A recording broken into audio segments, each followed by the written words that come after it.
महाराष्ट्रातील अंशतः अनुदानित शिक्षक शिक्षकेतर बंधू आणि भगिनींनो नमस्कार। गेल्या 3 कॅबिनेट झाल्या। आम्ही विचार करत होतो पहिल्या कॅबिनेटमध्ये आमचा टप्पावाढीचा विषय येईल, दुसऱ्यामध्ये येईल, तिसऱ्यामध्ये येईल, आलाच नाही।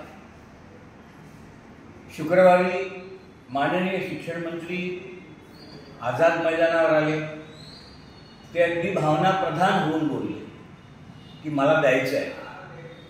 याचा अर्थ असा की शिक्षण मंत्री, मुख्यमंत्री हे सर्व आपल्या बाजूने आपली खिंड लढवत आहेत।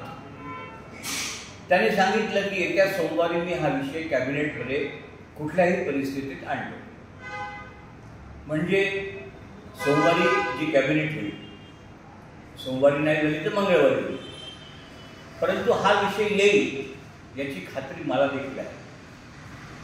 परंतु तरी देखील आपल्याकरता म्हणून सोमवारी मी काही आमदारांना सोबत घेऊन, काही म्हणजे सर्वच, सगळ्यांना फोन करणार, मी उपोषणाला बसायचा विचार करतो। आता आपल्यामध्ये टीका करणारे काही लोक आहेत, ते असं म्हणतील की सोमवारी विषय येणारच होता म्हणून आपण बसला। असं नाही, मी तळमळ म्हणून बसतोय, बसलं पाहिजे म्हणून बसतोय, सोमवारी विषय यावाच म्हणून बसतोय। तर मी बसावं की नाही सगळ्या लोकांना घेऊन, हा माझ्या मनात एक संभ्रम आहे।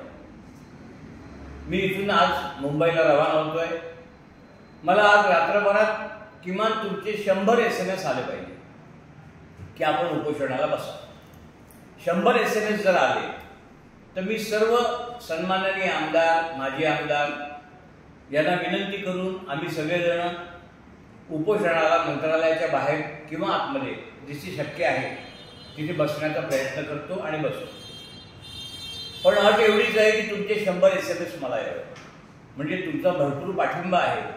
मी जे काही करतोय ते नाटक म्हणून करत नाही, तुमच्यासाठी मनापासून करतोय। ही भावना तुमच्या मनात जर असेल तर मला 100 SMS पाठवा। माझा नंबर 9422870620। आलेल्या 100 SMSचे मी माझ्याकडे नाव घेऊन पूर्ण फिडिंग करून घेईन आणि भविष्यात त्यांच्या संपर्कात राहील।